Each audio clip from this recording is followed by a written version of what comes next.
Alrighty, guys, let's talk about the second to last episode of this season of The Last of Us. This is going to be a full spoiler discussion for season 2, episode 6 of The Last of Us. So if you have not seen the episode, then I would recommend just saving this video or segment or wherever you're listening to the podcast. Just save it to watch later. If you're listening to the entire podcast and you haven't seen the episode, just skip around a little bit as we are going to be discussing the episode in full spoiler detail. You have been warned. Let's get into this episode, guys.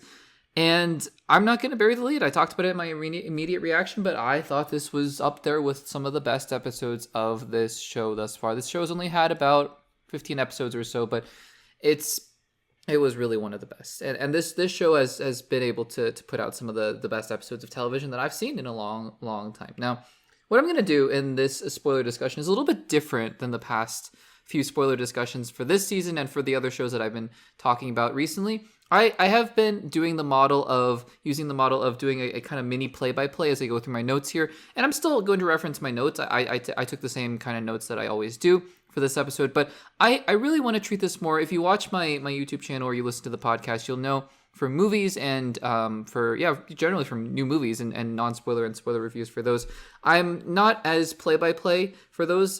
Generally, I like to give my overall thoughts and talk about different aspects of the movie as they're relevant to my overall thoughts.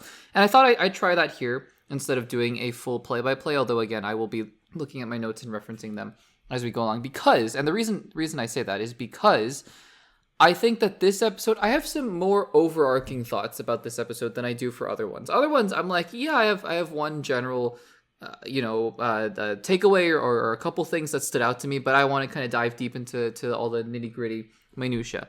This episode I do because I think there's so much nuance here and so much beautiful acting and brilliant storytelling done here. But I think overall it's interesting because, like I said in my immediate reaction, this is a brilliant episode that I think is in the wrong place.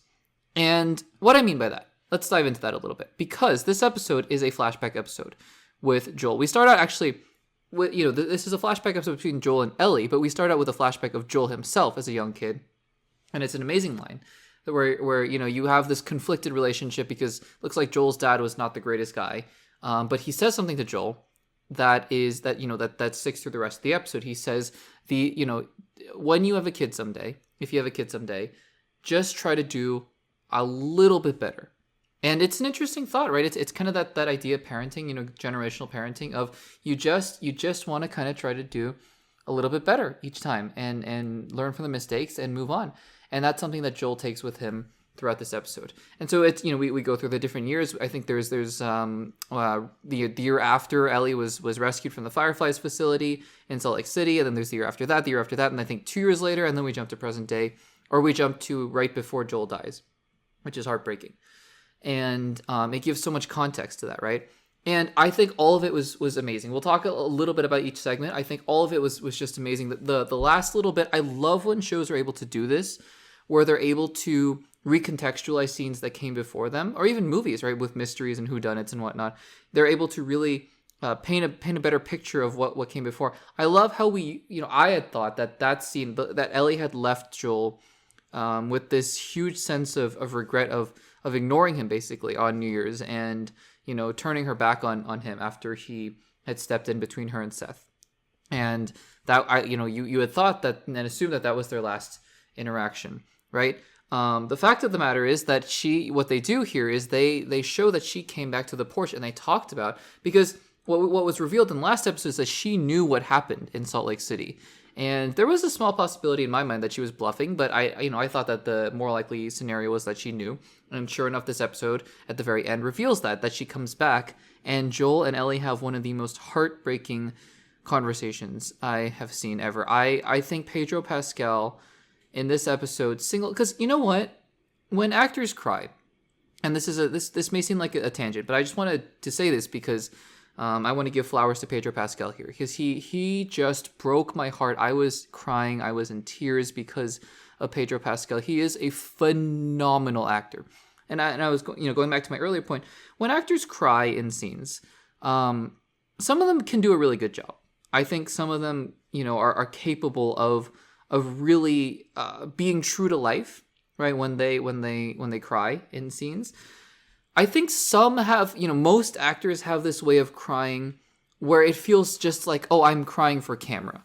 And that's not a bad thing. If it conveys the emotion that you're trying to get after, then I think that that's okay, right? Because it's conveying that sadness more so than trying to, be true to life.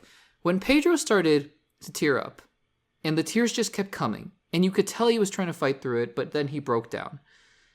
It was so raw and so real in a way that I have rarely seen from actors these days, even in the best movies, that it really hit me in a way that most other performances haven't been able to.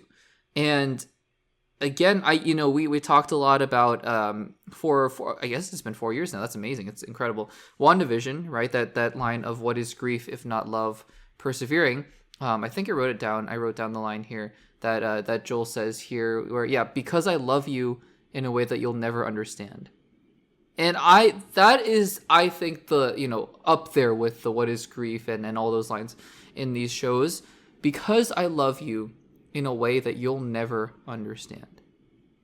Is just you heard it in my voice.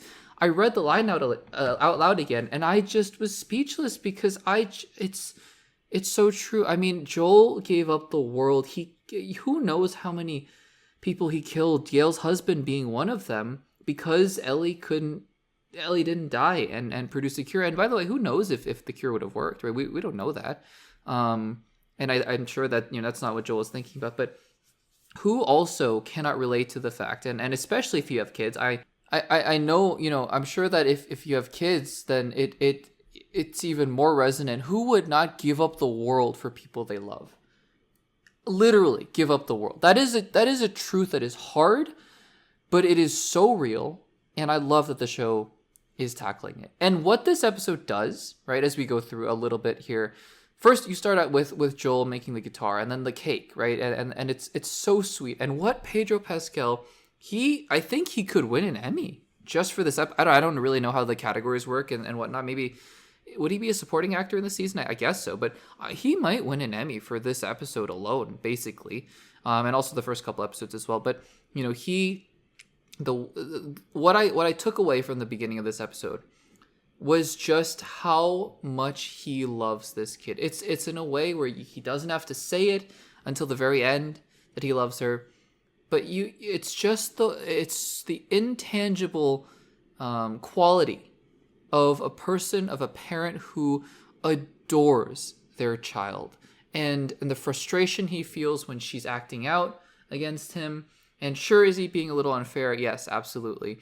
But what I just took away from it is how much he absolutely adores Ellie.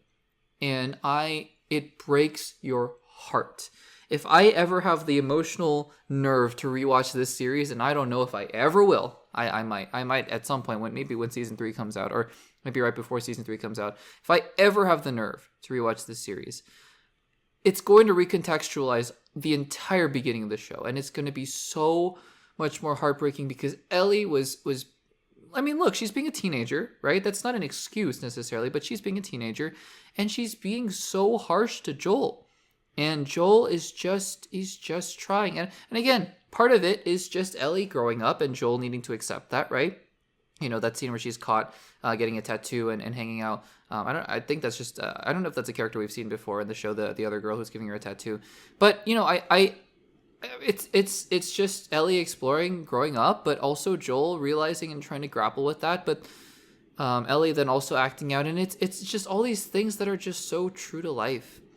And, the one thing that we'll wrap up this spoiler discussion with, that I was asking myself, that confused me a little bit. But the more I think about this, the more that I find it to be resonant is the fact that Joel lied to Ellie about killing Gail's husband. I forget his name. Is his name Eugene? It might be. Anyways, because I don't, and maybe, maybe my part of the confusion for me, or part of the question for me, was wondering why he had to lie in the first place, because it felt like such a stupid decision for him to lie. I get it that he thought that Gail's husband was a threat at some point and he had to be taken out. I get that. But he had to have known how furious Ellie would have been. And so on that level, actually, it didn't take me out of the episode, but it had me questioning the entire rest of the episode. I'm like, Joel, you're not, I don't know. I mean, you're not an idiot, right? Because you had to have known that this was going to ruin your relationship with Ellie when she realized that you lied. And not only he lied, but to Gale's face in front of Ellie, he lied. And I don't quite get that. Maybe that feels like a little bit of a stretch. I know the reason they did that, obviously. The reason they did that was to get to the end where she's like, I saw the look in your eyes when you told me that you were gonna save him. And it's the same look that he gave her at the end of season 1 when he promised that, his story that he made up was true. And I get that. And I think that what this shows, right, is that Joel is not a perfect character. Of course he's not a perfect character. Duh. I mean, he killed a bunch of people in season 1 and season 2. But, it's complicated because he's such a loving father and he wants to do right by Ellie. But he has these violent tendencies as well. And now Ellie, obviously Ellie's not his biological kid, but she also has these violent tendencies that are going to come out probably in the finale. And so that leads me, I should have said, this is going to be my final point in the spoiler discussion. That leads me to the fact that while I love this episode, we haven't seen Abby for 4 episodes of this show. And that is concerning to me because this season, to me at least, was being billed as, okay, so there's going to be, it's Ellie heading on the path to revenge for Abby. And if she doesn't, I don't know, if that's not where we're going, then it's going to feel a little abrupt to me. Like, for example, if episode 7, which is the finale, is basically Ellie just getting to Abby, and then there's kind of a mini argument or confrontation, and then the season ends, and it goes to be continued in season 3, it's going to be very Squid Game season 2. And I'm not a huge fan of that. I'm not going to lie. Like, why wouldn't you have just made one long, good season of TV? There might have been logistical reasons or whatnot. I don't know. It's weird. It's very strange to me because we haven't seen Abby for the entire rest of the season, and she is the focal point. I mean, the whole reason they're going to Seattle is for Abby. And I love all this character development. But this episode, to me, given everything that's happened before this, does not feel like a penultimate episode. It feels like a midway point episode of a season. It feels like it could have gone after episode 3 even, right? To contextualize everything that Ellie is doing. But the fact that this is coming before the finale, when basically all that's happened in this season, and I'm simplifying, of course I'm simplifying, but is the fact that Ellie and Dina have gone to Seattle and run into some people, and now Jesse and Tommy are there. And the Scars and WLF are in a fight. Is basically all that's happened, generally speaking, plot-wise, right? I mean, of course, you have Dina's child and the relationship between Dina and Ellie, all that stuff, of course. But I just feel like we're in a position now, and I've said this a lot for Marvel shows, I feel like, where the finale, in order to emotionally wrap up this particular season, is going to have to do some heavy lifting. And I don't even know if there's a scenario in which I come out of the finale, because even if the finale is great and it's amazing, we haven't seen Abby, again, for 4 episodes, and it just doesn't feel like there's a way in which you bring her back in this finale and make it, I don't know, all that resonant. I don't know. Maybe there is, and I'm hoping there is, but I'm worried because it feels like this season should have just been one long season instead of splitting it into seasons 2 and 3. I understand if there might have been logistical problems with, making a longer season of The Last of Us, but I'm still a little bit concerned about how the finale is going to go. So that's really all up in the air for next week, but we'll see what happens there. Guys, what did you think about season 2, episode 6 of The Last of Us? Also, if you stuck around, what did you think about this new format for spoiler discussions? I think it was a little more off the cuff and just talking about overarching points, but I still was referencing my notes here and there just to get my bearings. But let me know what you thought about it, and let me know what you thought about the episode in the comments down below.